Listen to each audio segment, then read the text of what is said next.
Bonjour les gens, j'espère que vous allez bien. Bienvenue dans cette nouvelle vidéo. Dans cette vidéo, on va faire une première introduction au calcul. On va pas on va pas spécifier toutes les fonctions qu'on appelle pour faire un calcul personnalisé. Mais, mais par contre, on va utiliser un module qu'offre la bibliothèque LMJC 90 pour lancer un premier calcul. Donc, euh, On va se servir du modèle qu'on avait développé dans le TP1. J'ai rajouté seulement deux instructions. J'avais oublié d'ajouter le modèle au conteneur de modèle et les deux matériaux aussi dans le conteneur de matériaux. Donc si je dis, je réexécute pour avoir le datebox ainsi que tous les fichiers de sortie. Voilà, tout est bon. Donc je reviens. Bon, je vais dire que je vais sauvegarder. Donc, on clique sur le lien premier module de calcul.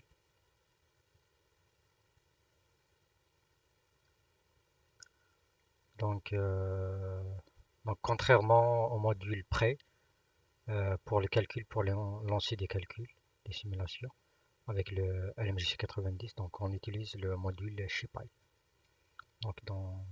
C'est lui qui contient tous les modules, toutes les fonctions pour faire appel au solver, pour résoudre les problèmes dans les modèles. Donc il y a un certain nombre de paramètres qu'il faut créer pour les donner en paramètres pour faire le calcul. Et parmi les modèles qu'on a, ah, les, plutôt les variables, les paramètres, donc il y a le pas de temps. Bon, premièrement la dimension du problème. Après il y a le dt, c'est le pas du temps. Le θ c'est la valeur de l'intégrateur. Dans LMJC 90, on utilise un, un schéma θ pour intégrer les équations de la dynamique.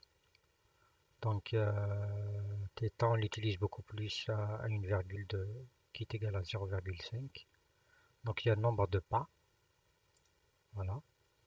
Bon, je voulais seulement vous dire, il faut faire attention au dt parce que c'est à vous de choisir les unités. Donc, il y a le myIp, 0 pour... Il a 4 valeurs, donc 0 pour 3D, 1 pour les déformations, 2 pour pour les contraintes et 3 pour les axes symétriques, les problèmes axes symétriques. Donc la norme, on utilise, il y a plusieurs normes. Celle que j'utilise beaucoup plus, c'est quad, c'est 5 caractères, c'est un espace. Donc je l'ai mis ici. Il y a le type de solver. Donc il y a deux types de solver. Moi ce que j'utilise c'est stored d'Elasus Loop. Euh, il y a la tolérance. Tolérance. Voilà, la tolérance des calculs. Il y a l'initialisation des réactions. Voilà, valeur initiale. Il y a aussi le Gauss-Seidel, les itérations. Si vous faites le produit, ça va donner 400, donc il va faire 400 itérations pour voir est-ce qu'il y a une convergence. S'il n'arrive pas à converger, donc il quitte, il va dire que je ne converge pas.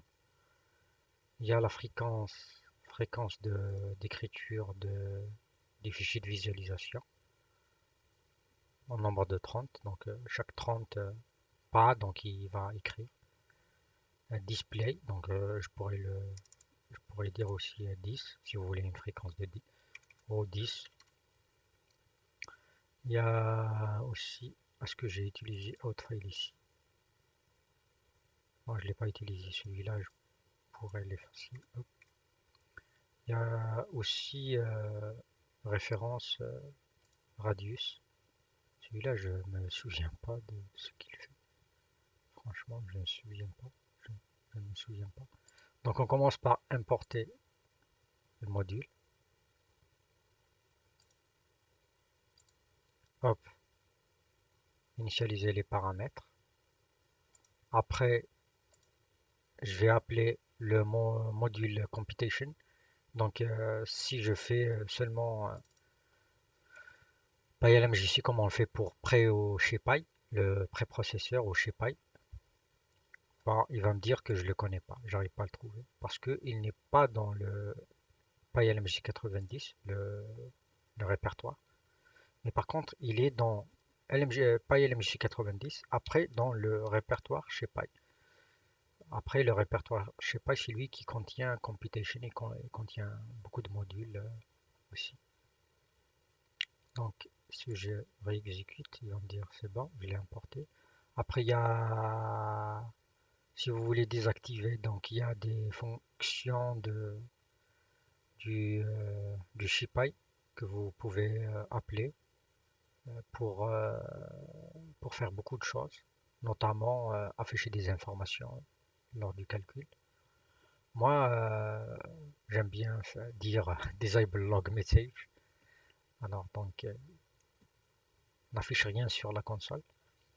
Donc, avant de faire le calcul, donc, il faut initialiser le solver avec les paramètres dimension, dt, le pas de temps, et l'intégrateur. Donc, j'exécute ça.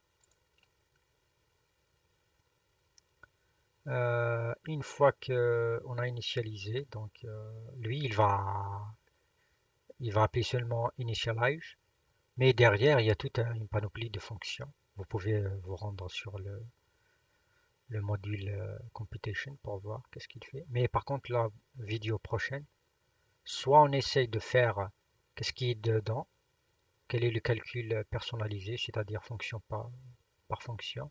On va expliquer. Le computation, il est composé, il contient quoi comme, il fait appel à quelle fonction pour faire le calcul, pour des rigides, hein, parce que tout dépend du problème, parce il faut faire un fichier command, comme précisé ici, un script command. Ben, c'est là où vous allez appeler les fonctions pour résoudre votre problème. Donc tout dépend de ce que vous voulez faire. Pour les rigides, bon, il y a computation, il sert à tout ce qu'il y a dans computation, ça va servir à toutes les simulations, à tous les modèles. Voilà. Donc on fait une boucle pour parcourir tous les pas de temps qu'on veut. Euh, on appelle la fonction onStep, on lui donne les paramètres, donc le solver, la norme, la tolérance, la relaxation est égale à 1, on prend toujours 1, les itérations, les Gauss-Seidel itératives, la fréquence d'écriture du fichier, de sortie, de, d'affichage aussi, de visualisation, et le référence radius. Celui-là, je vais regarder sur la documentation.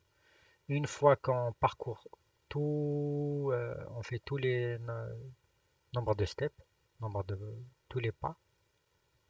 Une fois qu'on fait tous les pas, ben à la fin, il faut qu'on appelle computation.finalize. C'est lui qui va libérer voilà, toute la mémoire utilisée par le solver pour résoudre la simulation. Ah, pour résoudre le problème, tout à fait. Hop, donc, j'exécute. Voilà. Donc, il a exécuté. Donc, nombre de. Je pense que le calcul il n'est pas vraiment énorme. Donc, si je regarde ici, si je clique ici, je vais me positionner sur document, LMGC, example, formation, computation. Donc voilà, il a écrit display outbox et post-pro. Donc ici, il écrit les fichiers de calcul. Ici, c'est la visualisation. Donc à partir de ces fichiers, vous pouvez voir qu'est-ce qui se passe, euh, qu'est-ce qui se passe derrière. Donc la visualisation. C'est-à-dire, voilà. Donc soit la prochaine vidéo, donc c'est tout ce qu'il y a. Donc je pourrais seulement hop, revenir sur le TP. Bon, on avait un exercice à faire aussi. Donc la prochaine fois, donc je vais rajouter des colonnes.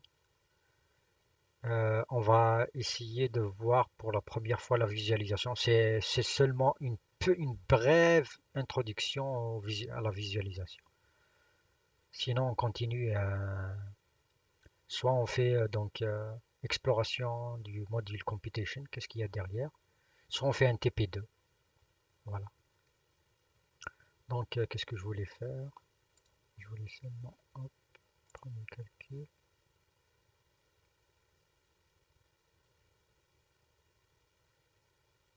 Nombre de- Bon, il n'y a pas beaucoup de choses à. C'est pour cela que c'était vraiment rapide.